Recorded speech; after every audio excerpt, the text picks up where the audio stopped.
We are at the movies with Matt and Ryan. We are back after a few days. We're kind of busy, but we're finally back for a review. Matt is here, as usual, on the other side. Looking What? looks tired, but Whatever. All right. wow. Today we'll be discussing I believe it's the sixth entry in the Spider-Man series, but the third reboot, Spider-Man: Homecoming. We got Tom Holland, the new web slinger, the new neighborhood hero. Uh, we follow him in high school, and he's kind of trying to manage the balance between his schoolwork, having friends, and then being a superhero. So Yeah. I really that's liked. I liked this movie. Um, I don't think it's as high on my list as Logan and like Wonder Woman, but those are like on another tier in my opinion. Like this one was a lot more conventional in my opinion, which kind of took something away from it. And it's like I really liked Tim Holland as Spider Man. They did it with what Tom Tom Holland. Holland. Sorry, tired. Tom Holland. Almost. I really liked him as Spider Man. I'm glad that they did the same thing with Garfield and actually put him in high school this time. But I Yeah, thought. the difference being Andrew Garfield looked like he was 25. No, yeah, definitely. Yeah, I didn't like Garfield as Spider Man, but I'm glad they followed the comics, though. I mean, as much as I like the Tobey Maguire movies, like isn't he in college in those movies? The first one he's in high school, and then the second, Yeah. third. Even he looks older though, like in those movies. So, but I don't know. you I think weren't. the Tobey Maguire ones are more consistent with the comics as far as their version of Peter Parker. One thing I will say that the in this movie the like I know Marvel movies aren't really known for their villains, but I mean the development of this villain was pretty bad. Like I think if you're not if you don't follow the comics, and like for me who never really read comics, like I didn't know who the villain was. Oh, really? Yeah. All right, but yeah, I thought the movie was just okay. Like I'm very lukewarm on it. I guess if I had to go one side or the other, I'd say I liked it. I was entertained. I mean, the movie kind of works better as a comedy than a typical superhero action movie, which is kind of bizarre. But I don't know. It's very funny at parts. The writers, two of the six writers, which is part of the problem, wrote the Vacation movie.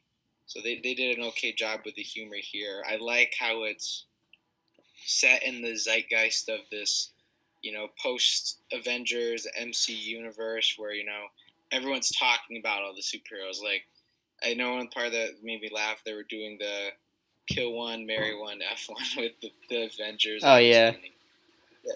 There's just different stuff, and then you have a lot of different role players who kind of come in, like Martin Starr and Hannibal Buress, who shine in the spotlight when they have the opportunity. So, yeah, the movie is surprisingly really funny. Hannibal Buress was in it for like a minute. Yeah, but he was funny in it. Yeah. Yeah, I mean, he was really funny. I just found it funny how you're like, he really shined in this movie. He said like 2 words.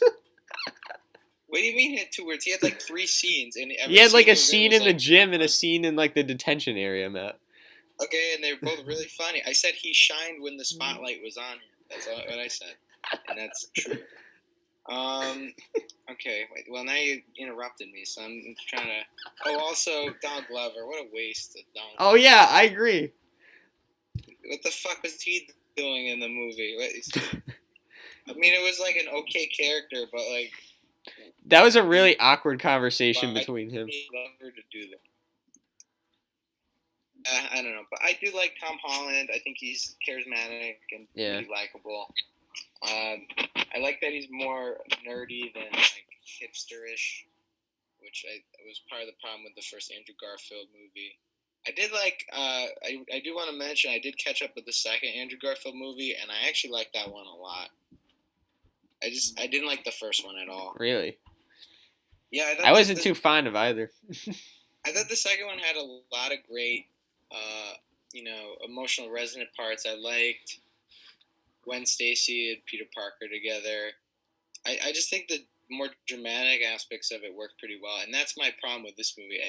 It really doesn't have much in terms of substance until like the final third. It feels kind of weightless, and it was hard for me to really be super attached to the movie until it started. I don't know, taking its dilemmas more seriously. Like I don't know, like I'm all for joking, like adding some humor every now and then, but it just there was no like depth to Do you anything. think there needed to be a villain? Yeah, that's what I said that. I forget to who, but I think that's another problem I have is I think Michael Keaton has a few good scenes as a vulture. I like the scene involving the homecoming dance. There's a good twist involving his character. Yeah, Like Michael Keaton's a good actor. He's obviously gonna pull it off. yeah. But yeah, they spent way too much time developing his backstory and stuff like that. And I think that's because it's gonna connect to future Spider-Man sequels. But this is the fucking problem all these Marvel movies have. It's like we have to set up this so it makes sense in this. Like it's just like you're thinking too much of the future rather than the movie at hand, like how it's Yeah. gonna work. Because it's just there's just needlessly so much time spent with Michael Keaton, and is like okay, he's got a slightly sympathetic arc, but it was just the most mundane thing ever, and it's not particularly interesting. I think people are giving this movie way too many points for having like, oh, he has an arc. It's like He doesn't have much of one okay, though. Like well he does, but it's just like they kind of just mundane. really jump in though to his character. Like I think the other Spider-Man movies did a lot better, especially Spider-Man 2 and The Amazing Spider-Man 2, of giving us time to kind of understand who these characters were yeah, before they were villains, so we can kind of sympathize with them more. I Like yeah I like Jamie Foxx in the second Spider-Man because you feel really bad for him because he's just this kind of outcast in society who just keeps getting pushed away by people. So when he becomes a villain, you kind of while you're not rooting for him, you're very sympathetic towards him. yeah But this movie, you give less of a fuck. Like it's just like whatever. yeah. I mean, I I don't know. I was just wondering as I was watching. I was like, well, they're spending so much time on Spider-Man. Why don't they just get rid of the villain and just like have a story with him? Because it seemed like he had his own conflict going on in the middle of the movie.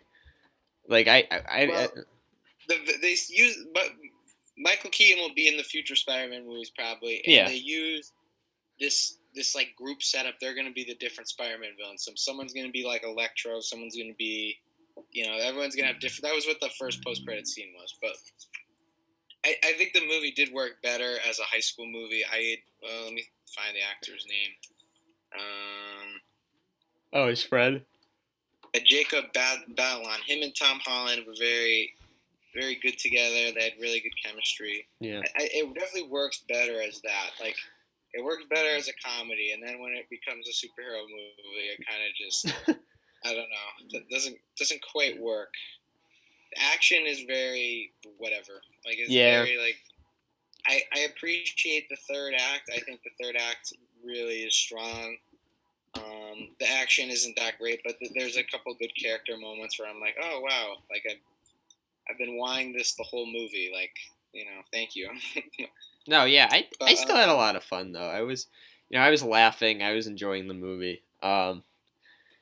Yeah, like I said, my one issue really with it was like I wish. I mean, I know Marvel would never do that, but because it's it is a studio movie. But like, why don't they just get rid of the villain and just have like him have his own battle? But because it seemed like he had enough conflict going on. But I mean, I feel like this movie, like, if you took out all the time with the villain, you could just spend more time with yeah, him and his friend, more time with him and Aunt May. yeah, like him and Like his aunt. I liked Marissa Tomei in the movie. She was funny, and I liked their scenes. Like I was like, oh, that's it'd be kind of nice if they had a scene or two together Well, more. well, what I I like remember. that they. I like that they kicked out the backstory. There's no need to do that again, but yeah, the movie's funny. Holland is able to carry it on his shoulders, and it's brisk enough where the problems aren't as big of a deal. Yeah. It moves. I mean, it's 2 hours long, but it definitely moves. And I guess I'm understating how funny the movie, because I really do think it's one of the funniest superhero movies of the year, and probably it could be considered one of the funniest movies of the year, I guess, as well. But yeah, Yeah. I'm kind of lukewarm on this. I don't know. I think you also have to be like a superhero fan to understand the comedy though, because I was in the theater and I feel like there's a lot of people that weren't superhero fans and they weren't laughing a lot. I really don't think. I feel like that this is another issue I have. I think it's a lot of it's the MCU, and like I get it. Like it's Sony wanted Spider-Man to be in the MCU so he could connect to their movies, and that's why the movie did so well. But like I don't care. I don't want Iron Man like in this movie. Like he just shows up and it's just distracting. It like ruins the rhythm of the movie. Like it's like the movie stops so we can have Iron Man show up and do his thing. Like I don't know. Like it just I don't know how that is gonna mix. Yeah. In the Spider-Man movies, but whatever. That's a minor complaint. Yeah. But yeah, I want to get into ratings. Yeah, I'll give it a 7 out of 10. All right, I give it a 6. Yeah, I mean, if you see it at like for a matinee, I think you'd like it. But I don't know. Compared to all the other superhero, it's a natural comparison. But I liked Guardians and Wonder Woman and Logan way, way, way better. So. Yeah, those are definitely better, but the second Spider-Man movie won't have 6 writers. Maybe that will be the difference.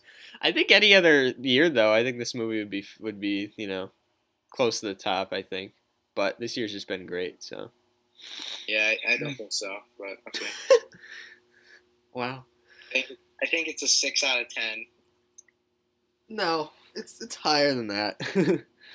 No, I can't believe it's got like a 93 on Rotten Tomatoes. That baffles me a little bit, but that's a little high. People need to understand it's just 93% of people liked it. It's not how strongly they felt about it. Yeah, I know, Matt, but I know, but I understand it. Like it's a very earnest and likable movie. Like I get it. I'm just not.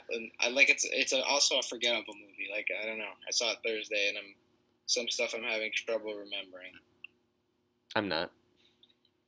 Yeah, well, you saw it last night. Fucking pig. All right. All That's right. our review. Oh, did I ever do a House review? No, you gotta do that. Yeah, go see The House. That was funny.